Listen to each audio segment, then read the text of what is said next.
What's going on, guys? Back again. Sorry I missed Tuesday. I just, it's funny. I actually got on the podcast. I got on the mic. I started talking. I was about 25 minutes into it. Get this thing up. Sorry. 1 second. Okay, cool. Yeah, so I was about 25 minutes into it, and I was having a conversation with somebody at work about it, and I just wasn't feeling it. It's important to put out quality, I think, but I also, so it's kind of a weird thing, right? So there's a lot of people say, you should just put out content. Content is king. Content is good. And, more content, the better, the higher chance you have of doing whatever. And look at me. Look, I totally agree with that. I mean, I put out a butt ton of content. I always get so anxious that my mic is not recording. But I always put out a lot of content. I put out clips on Mondays. I put out podcasts on Tuesdays and Thursdays. I keep up with Instagram. I put a lot of content out. And I am a true believer that is very important to do if you want to grow. And obviously more content, more eyes, a higher chance to pop, or just a higher chance to build a relationship with your people that listen. Because with the podcast, it's so fascinating because you're inside people's heads all the time. Like for me, I'm a podcast nerd. Like I listen to all the podcasts, and I listen to, everything from Joe Rogan to Bert Kreischer to, Hyena History to, I've been listening a lot to Eric Weinstein's The Portal. Just Theo Von, Chris D'Elia, a lot of comedians, but also a lot of intellectuals, especially the Eric Weinstein. That's a very, very, very good podcast. It's hard to keep up, but it's something that I think is very important to listen to. And in addition to that, I listen to a lot of lectures, whether it be Dr. Jordan Peterson or whether it be Robert Sapolsky or whether it be like certain mathematic teachers and professors. And what's so interesting about the podcasting, which I think is the reason why they're going to continue to grow, and I think there's an estimation about 900,000 people, or there's about 900,000 podcasts. And that's a low, that's a high number, but it's still only, I guess it's pretty high. It's about 1 out of every 320 people. But it's interesting because I think the people who do listen, it's a very secular. I don't think it's as when TVs were really common, everybody was listening to TV. Everybody was watching TV, from New York City to Tulsa, Oklahoma to Idaho to Portland to, San Diego, San Francisco, all the way out to the UK to Asia. Everybody was watching TV. So there was billions of listeners. And I think podcasts are still at the point where they're growing, and everybody, I think not everybody, once again, that's my own bias is talking. I don't think everyone listens to them, which I think is a beautiful opportunity, because I think everybody will be listening to them almost forcefully. I think people are going to be forced to listen to them, because I think TV is literally only staying around for a few reasons. And I think it's because the older generation does not adjust well. I think whenever you're old, I mean, nobody enjoys change, but I think especially the older generation, they have like TV shows that they listen to, they have time slots that they listen to, they have, TV networks that they listen to, news channels that they listen to. And I think TV's basically only surviving because of that reason, because there's older people, and I think younger people at times, do tune in, but I don't think it's as common as it used to be. I know it's not as common. And there's so many restrictions on what you can and can't show, or can and can't post, say, show, that people don't like the silence, that they don't like being told what they can and can't hear. And with podcasts, you can say whatever you want, whenever you want, how many times you want. That was really loud. I apologize about that. And I think it's, Jesus Christ, it's so loud. It's Taylor. She's texting me. But yeah, I think there's so much, Jesus Christ, Taylor, stop. Jesus. Sorry. There's so much, damn, I lost my train of thought. there's so many restrictions on what you can and can't hear. And I think you have to go out of your way to watch television. But with podcasts, you take that with you all the time, right? Like you just put it in your ears and you're out there going to the grocery store. You're out there at the gym. You're out, walking between classes of school. You're taking the podcast with you. So I think there's a personal relationship that you develop with like these listeners that you hear, and I think the rise of the podcast is just going to keep growing, and it's so nice to just listen to people talk. It really is just kind of jump into their brain for a little bit, and you take certain things out from what they say. You don't listen to some things that they say. You create conversation with people outside of the podcast, like, oh, I was listening today about the creation of stars and low entropy versus high entropy. You can take that knowledge and you can converse with people. It builds relationships outside of the podcast, and you can communicate with people. Oh, have you heard of this specific podcast? And then you guys can start conversating about that, and then they start listening to it. Now you have more common similarities. I think it's a beautiful thing, and I think in addition to that, I think with the Netflix and all these like Hulu's and all these like streaming services, you can listen, you can watch whatever you want, whenever you want, for as long as you want, and there's no restrictions once again on what you can and can't say. There's no like this political correctness, there's no like agendas, a lot of the times, especially for Netflix. I mean, they put up Dave Chappelle's Delirious podcast, which opens up with like using the F word, so it's very interesting, the world that we live in with just the freedom to say whatever you want. And I think people are slowly falling in love with podcasts. And once again, it's only 900,000 podcasts out there, so it's not that many.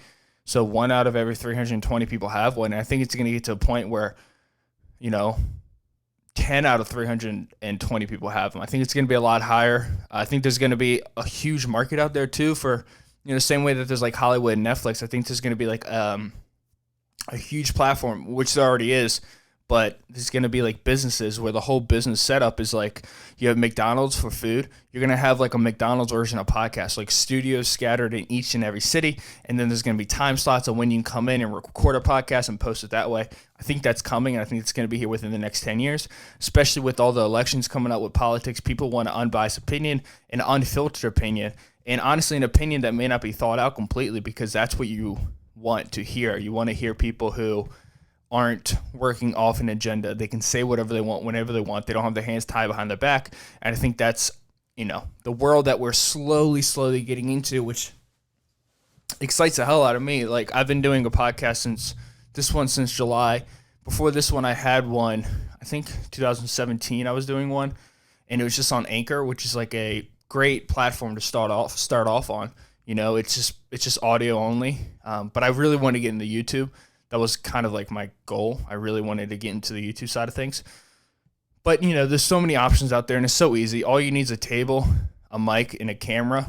Honestly, you don't even need a camera if you don't want to do a video, if you don't want to do YouTube. Like, all you need is a mic, a sound mixer, a table, and the ability to talk. And you don't even need to talk for a long time. Like, you can do a 20-minute podcast. Like, my podcasts aren't that long unless I do it with somebody else.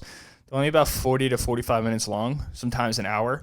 And you just got to talk and just keep on posting, just keep the content going, and be transparent with your viewers. And you can't make it feel like a job. Like, when I first started it, I was doing 3 to 4 episodes a week, and it was exhausting. I thought I could do it. I thought all I had to do was talk, and that's true. But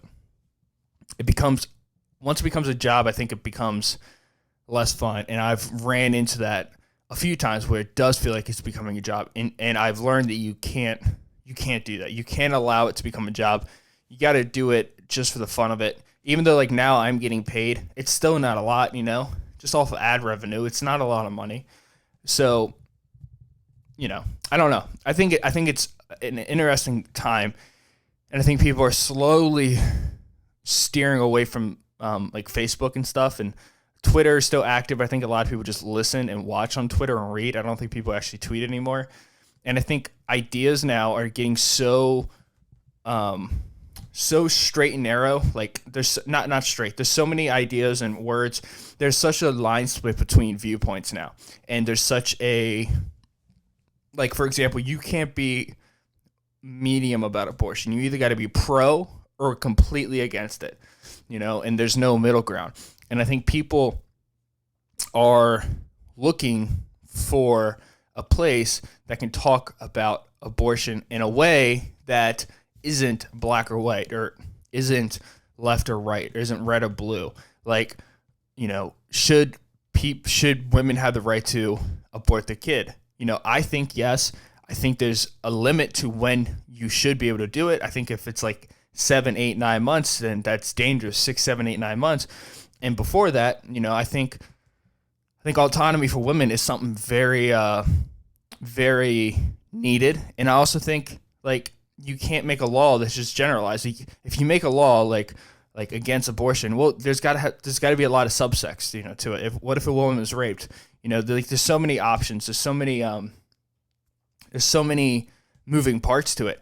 And I think people want to hear that. I think people want to hear like the viewpoints. I think people get so like, when you're walking, and you like turn a corner and you see someone that and out of nowhere they're just like, hey, what's up? And you're like, whoa, what's up, man? And then you like walk away, and you're like really confused. Like, oh, I said hi to the person, didn't really converse with that person, haven't seen him in like 3 years.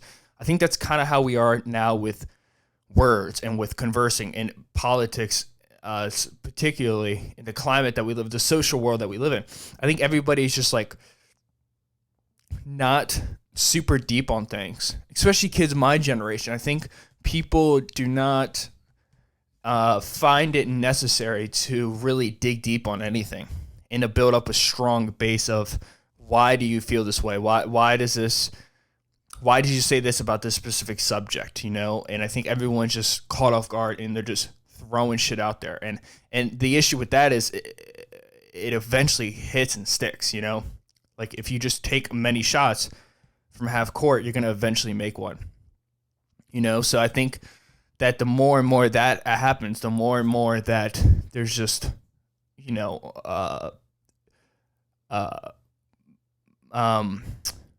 the word? Oh my God.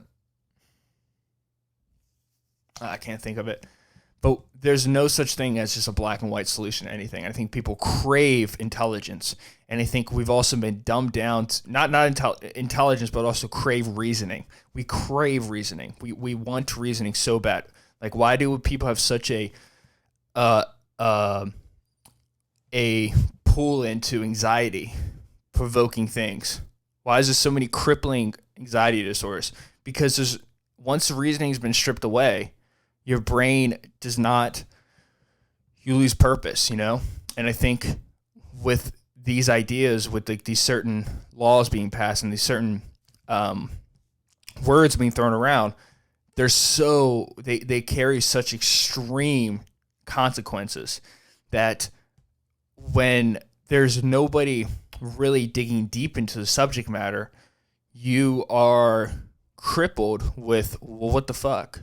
Like, and you feel hopeless, I think it's very important to take any subject matter and figure out why this person says that and why that person says this, and really dig deep on it. And it's your job to do that. It's your job. And I had this beautiful conversation with this lady at work. I think she was like 65 years old, and she was in the Air Force, and she's a regular. So like in that sense, like I talk to her a lot, and she's a nice lady and she's a smart lady and she's a very well spoken person, and she's very easy to have a conversation with. She's not in attack mode. Like I run into a lot of people. You got to understand that gym's a very heavily testosterone flowing place. So you run into a lot of people at that peak level of aggressiveness. So you get a lot of spitballs, or not spitballs, but you get a lot of spitfires of ideas. But she's very level-headed, and she's very fascinated to learn.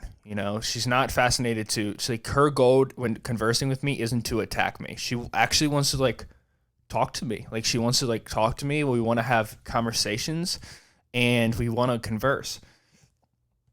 I just said the same thing twice. Also, just finished this book, Why We Sleep. I highly, highly recommend it. I've gotten probably 3 or 4 people reading it right now because it's just that good. It's so important to sleep. Like, it's so important. And I finally have started to get closer to 6, 7, 8 hours of sleep now. I'm finally like sleeping better.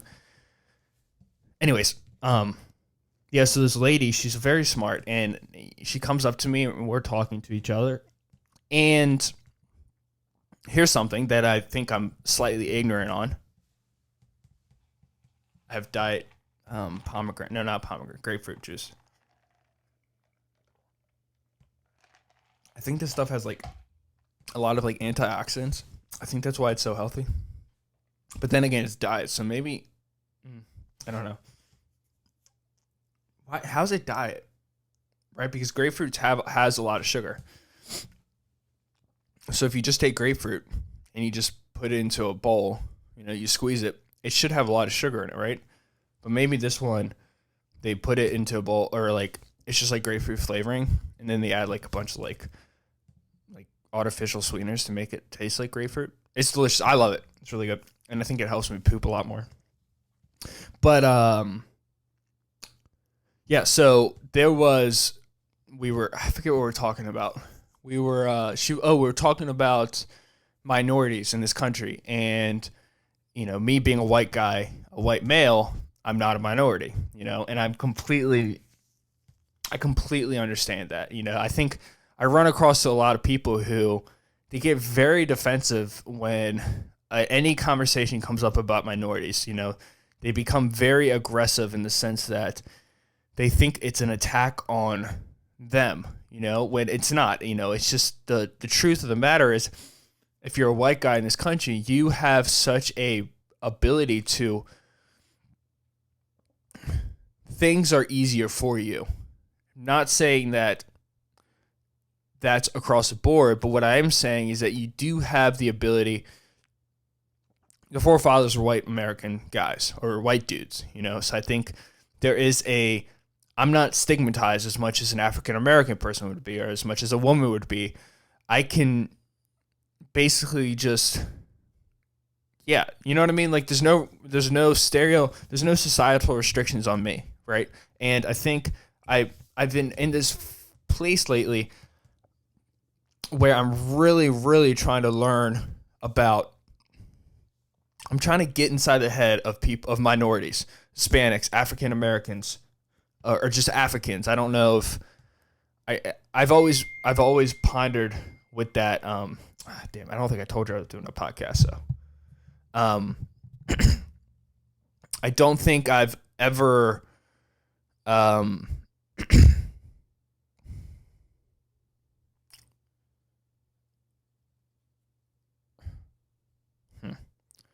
to think. I don't think I've ever wondered what African American sounds like. It sounds like you're an American from Africa, but I've always wondered like if it's like disrespectful, because I think there's a deep heritage to Africa. All those countries out there, they all have their own different cultures. This Africa is such a huge continent that each country has its own culture. So I've always wondered if it's wrong to just call everybody African American, especially if they're like from Jamaica, or something like that, where it's like, well, they're not even African, they're Jamaican, American. Anyways, I'm digressing again, but she was really talking to me about women's struggles in this country, which just being a person, you become naive. Like I became naive. Like I kind of stopped really doing my research and learning about the struggles. And she was telling me this story that I think is just so fascinating. So she was in the Air Force, and she was out in California, I believe. And she was like one of only 3 women. I think she said this was the 80s. This is one of only 3 women. And she was in college for so long, and she played, she was an athlete. She was like a jock. I don't know what sport she specifically played, but she was an athlete, right? She was in great shape, and she always held herself to a very high fitness level. She always worked out on weights. She always ran a lot. She always cared a lot about her health. And then she enters the military, and so she's in the Air Force, and there's only like 3 women at this specific base. And this is, but mind you, this is the 80s. This is only like 40 years ago. This is like the age of our parents. But she was also telling me, I think it was up until the 60s or 80s that women needed, and I've heard of this before, but it's just so, it's a difference from hearing it like in school compared to hearing it like from a person who lived it, right? And it shouldn't be that way, but I think I'm talking to somebody who actually went through that. She said that you needed a cosign to get a credit card.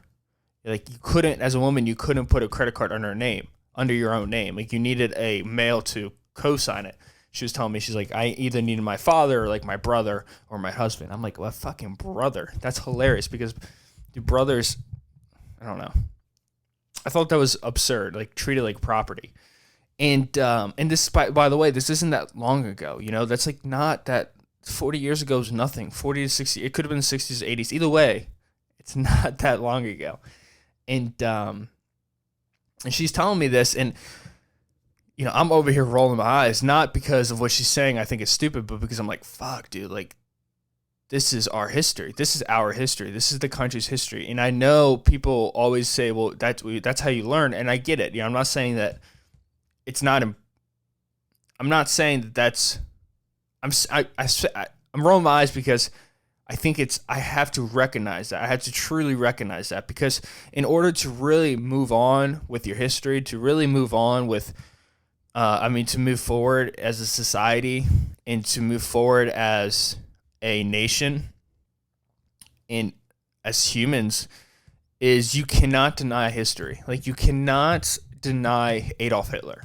You cannot deny Joseph Stalin. You cannot refuse to believe certain things that have happened, you know, because history will repeat itself if you don't knock it out and if you don't learn from your mistakes. It's so true. And it's like, for so long, people have always tried to act like, well, those are the old days. Well, I get that those are the old days, but those old days, there's nothing different between the old days and now, right? There's no difference. There's maybe technology, but people are still people.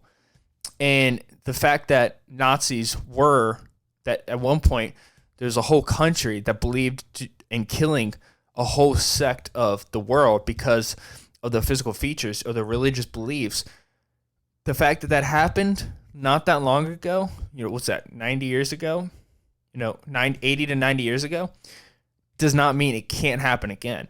And the way it does happen is if people just start accepting viewpoints from everybody else without actually doing their own research, being self-taught, being interested in researching, because that's how it happens. When you just listen to a very loud, aggressive, flamboyant leader just say things and you just follow in. Next thing you know, you're walking up and down the streets with a swastika, with a gun, shooting and killing people. You know, and it's like, it's that sounds so extreme and it sounds so ridiculous and it sounds so animalistic that it could never happen, right? It could never happen. It could never happen because we're past that. That is in our history. You know, that's in our history. But really, is it really in our history? Because it's in our history as this country, but there's places in the Middle East where the shit still happens. You know, there's failed countries in Africa where it still happens. Libya is a failed state. There's cannibals that live in the streets. You know, there's extreme poverty and there's extreme racism and there's extreme hatred towards people still because of what they believe in or what they're wearing, or, you know, and I think it's so damn important, especially at this time, because there's such an information overload that it's so easy to just stop being interested and stop listening and learning. It's so easy to just run down the street with 4 or 5 ideas and having just, you know, 2 feet of depth of knowledge on each subject. That's so easy to do. The world doesn't require you to be smart anymore. It requires you to listen. You don't even have to retain information anymore. You don't even have to listen. You can just audio record things and just put it in your notes section. And then when you're conversing with somebody, you can just pull up your phone and be like, oh, blah, blah, blah, blah, blah, blah. You know, it's scary that I run into so many people that are so not impressed, but taken back by my extreme fascination with so many different subject matters. I never want to look, this is my North Star. This is like a big personality thing I have that it's so important to me. When I run into somebody and I have to talk to somebody and I don't know that culture, I don't ever want to run into that situation. I want to be able to have a conversation with anybody out there for at least 5 minutes. For at least 5 minutes, where it doesn't matter if you come from Mongolia, it doesn't matter if you come from Nigeria, or if you come from Lebanon, or if you come from Canada, if you come from Oregon, or if you come from Oklahoma, Guatemala, Argentina, Chile. I don't want to ever be in a situation where I can't converse with you. And I think a lot of people are running into a situation where they can't communicate with people because they tie their values so close to their personality. It's insane. Like I will know somebody well. I know somebody well. And then I say something like, I can't think of an example, but I say something that's against their beliefs, and boom, it's like we never were friends before. It's a bow shot straight to my head. Like they automatically don't like me. They don't like me because what I said is so twisted in their head as completely wrong.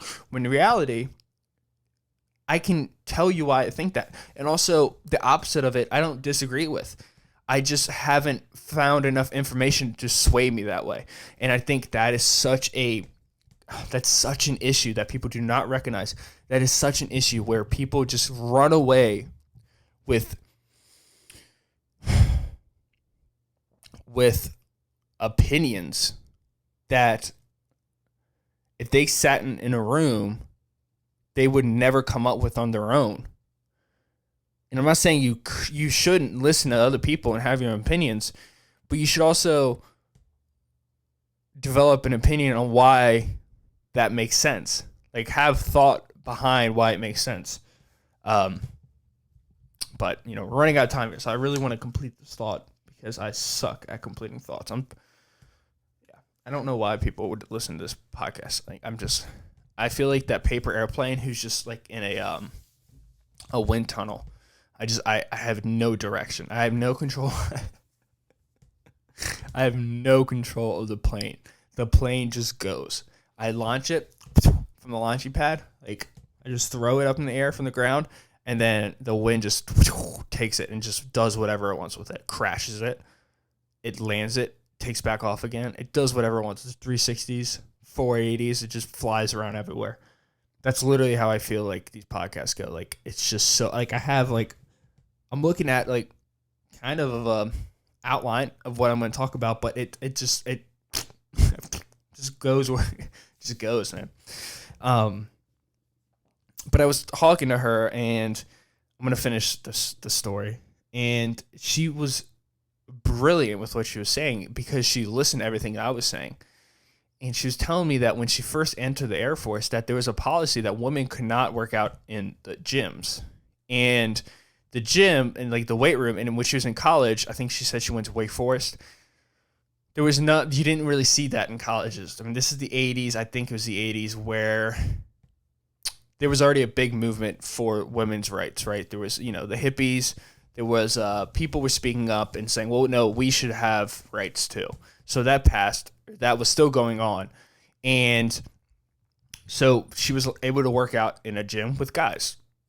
And she gets in the Navy, or she gets in the Air Force. And the only way to really get to the gym was through the guys' locker room. So that's like, what the fuck? What is that nonsense about? And so they said, no, you can't work out in the gym. It's a safety hazard. And she's like, what do you mean? Like, how's it a safety hazard? And I think it was like the corporal, like they're like leader of the platoon or whatever it was. He comes down and says, no, it's a safety hazard. The guys, they might get distracted and drop the weight on their foot, or hurt themselves, and they're worried about you. They don't want you to like working out was like a correlation, or no, this was a different thing, but like she was telling me a different thing. Like they don't want you guys to distract them and so that the guys hurt themselves. Like, that's literally what she told me. And I thought that was just so crazy that it was so bad that they couldn't even like admit that, like they couldn't even like tell the women like it was still because of the guys. It's still because of dudes. Like, dudes can't control themselves. And she told me that, and I was like, dude, that's only 40 years ago, bro. And if you've ever been to a gym, no guy like drops weights on himself because some girl, a beautiful woman, walks by. Like, I mean, maybe, but like that's not true. Like, I don't know. That's just not a real thing. It's so absurd to even hear and talk about. But that's what she told me. And then she was telling me another story that so for marathons, women weren't allowed to run marathons. You can look up the girl's name. I'm not going to do it because, my phone's on airplane mode. But women were not allowed to run marathons and the reason was because it would create a It would create a dangerous environment, or it would hurt their reproductive ability. Like, they wouldn't be able to have kids as well because of all that running. Which, like, up to a point, that's kind of true. Like, if anybody works out too much, especially women, they lose their periods, right? They lose their periods if they get too low in fat, and by losing your period, biologically, hormones are all out of whack. And yes, it will be harder to conceive a child. But once again, it's this thing where certain groups, people think, in this case, men, think that they control another certain part of society, women. Like, they think they have this ultimate control over them. And it's just so wild because you almost see that today. Like, people think they have a moral hierarchy because they believe in a certain subject. When you surround yourself with so many people who say yes to your opinion, you don't have to stretch out to like listen to another side. Like, do you believe in free college? I don't know. Do you believe in free college? Yes. No. Okay, well, can we talk about it? Like, I want to see your viewpoint. I want to hear your viewpoint. I want to hear you talk for 10 straight minutes. I won't interrupt you. And then let me talk for 10 straight minutes and we can converse. Nope, fuck you. You're a socialist. You believe in free college. Get out of here. It doesn't work. It's like, okay, man. Okay, yep, cool. Got it. Awesome. So is this how we're always going to do it? Is this how it's going to continue? Like, is this really what we're dealing with here? Or are we going to talk about it? And it's because people have like this moral hierarchy of like, I'm better than you because your opinion is wrong. And is it actually wrong? I don't know, but I know it's not mine. So I'm going to outcast you from the entire world, and I'm going to act like what you're saying is not true. And, a little bit of that is the reason why Donald Trump became president. As much as people don't want to admit it, that's one of the reasons why he became president, because so many people thought that the supporters of Donald Trump was so stupid and that they were not intelligent. They weren't college educated. They're just a bunch of rednecks. Well, you know what? Maybe that's true. It probably is true in a lot of cases. But they came out and voted. They came out in masses to vote because you think that your opinion is so popular, you find yourself in an insulated world. Like, if you have this high anti-Trump opinion, you think it's so cool because everybody in Hollywood has that opinion. Everybody in San Francisco has the same opinion in Los Angeles. And I give it to you that there's a lot of people out there, but damn it, dude, if you realized how many people disagree with that thought out in Oklahoma, Montana, Wyoming, you're running into a very fascinating place. And I'm going to close the podcast off with just saying this. I think it's so important to learn your history. And not just your history, but their history. They as in people that are different from you. Learn the history of India. Learn the history of Europe. Why are so many countries so afraid of other countries? Well, maybe it's because France at one point controlled all of Africa, and like the UK controlled all of Africa. And why is Africa such a continent that's is struggling so much? Is it just because of natural resources, or is it because the countries were the map was just, people looked at the top of the map and they just cut the countries together. They just cut through tribes. I mean, you got to think about that. Like when Africa was created, it was white people didn't even go into the country. The continent. They didn't even know what Africa was. They just know what they wanted. So they said, okay, well, it's like you're dealing an economic game with human lives in tribes, real tribes of people. And I don't think people know that. And I think if you don't know that, I think you should learn that, because then you would understand. I think they literally just cut through tribes and said, and then next thing you know, these people are in countries and their families on the other country. It's like, well, you can't see them because they're not in your country. It's like, well, what the fuck? And then of course you're not going to like the person who did that. Like I think it's just so, like, learn about the history of communism, learn about Stalinism, learn about Nazi Germany. Imagine a world without the Nazis. Like, that's crazy to think about. We don't speak about it. Like, if you start typing in Hitler, it doesn't even come up in Google as a search suggestion. It's dangerous, man. It's a weird world we live in. We're expected so much to find peace, but at the end of the day, peace is not what you want. Peace will not bring peace. Everybody needs a little bit of chaos. What do you do when everything's going well? You're anticipating chaos. And if you don't get it, you go into a weird, anxious state, because everything, I know for me, I anticipate it so much. And I don't do well when everything's going well. I need a little bit of chaos in my life. And I think that's true for most people. I think that's true for everybody, honestly. I really do. I think that's a true thing. And I don't think you want peace. It creates a very, what the fuck's happening next kind of feeling. And I think that's a real thing. And I think we can't, instead of living a life where peace is the answer, I think understanding people and cultures is the real answer. If we all want to live in this world where we function like real people, and we actually act like we're the top ape in the world, you can't always be in attack mode. You have to be in listen mode. You have to be in understanding mode. And it's hard, man. It's really hard. It's really hard these days because there's instant connection to everybody across the world. And the moment you say something, if you put it out into the social media world, it gets attacked and ripped apart. And then since that happens, you become hostile. And then you become angry. Now you're out there to get blood, And I think it could be scary to just read something and it be different than you and say, well, fuck, it's different than me, but somebody believes it. So they believe it for a reason. And I don't think they're a crazy person. I don't think they're in a psychosis. I don't think they're schizophrenic. So they have a clear thought process on it. And then once you break it down even more, well, their life led them to a certain point to believe in that subject. And then you got to be blessed. If you really don't think it's a valid point, well, then you should be like, oh man, I'm happy because I didn't go through what they went through. And I think you should find sympathy for people. Be sympathetic for people. Treat people like they're people, not like they're their ideas, because you're not your ideas.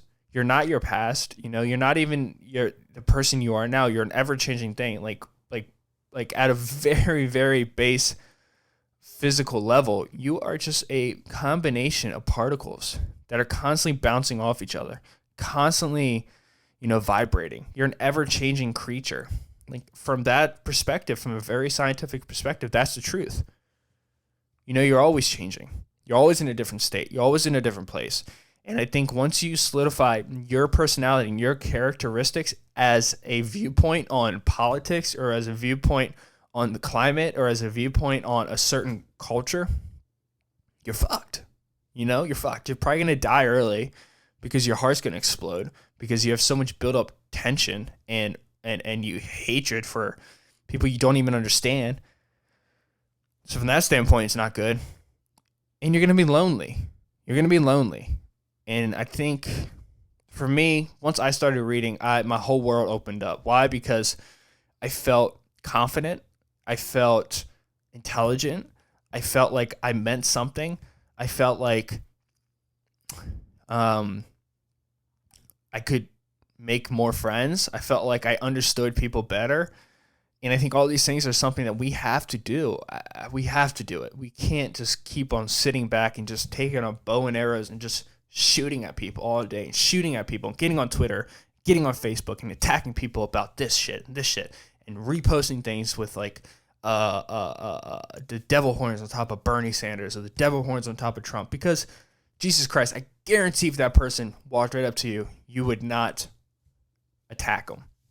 You would only attack them if you're in a mob state, because you're in a mob mind state. You're in a mob mind state. You're in an attack mode mind state. But if that person came up to you and Bernie looked like your grandpa, you'd be like, oh, what's up, man? What's up, man? What's going on? This is what I always say about Trump. Do I agree with all his politics? No. Do I agree with some of them? Yes. Do I think he's a good person? I don't know. But this is what I always say to people, and I'm going to end this podcast with this. Donald Trump is like this. Do I want to be best friends with him? No, because he wouldn't stop talking about himself. Do I want to be friends with him? No. Do I want to run into him occasionally? No. I don't want multiple days with him. I do not want to see him for multiple days. But this is what I will say. If I was at a bar, which I've never been to, but if I was at a bar and I was sitting there and I was having a margarita, which is something I would drink, or like a Georgia peach, because I'm a very fruity drinker, and I saw Donald Trump, I wouldn't attack him. I wouldn't be mad at him.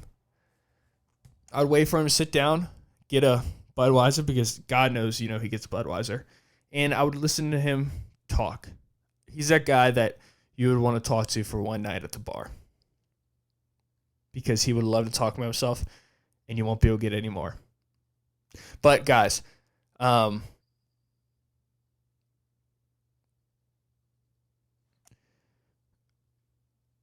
that's going to be the end of the podcast. Thank you guys so much for listening. I'll catch you guys in episode 68.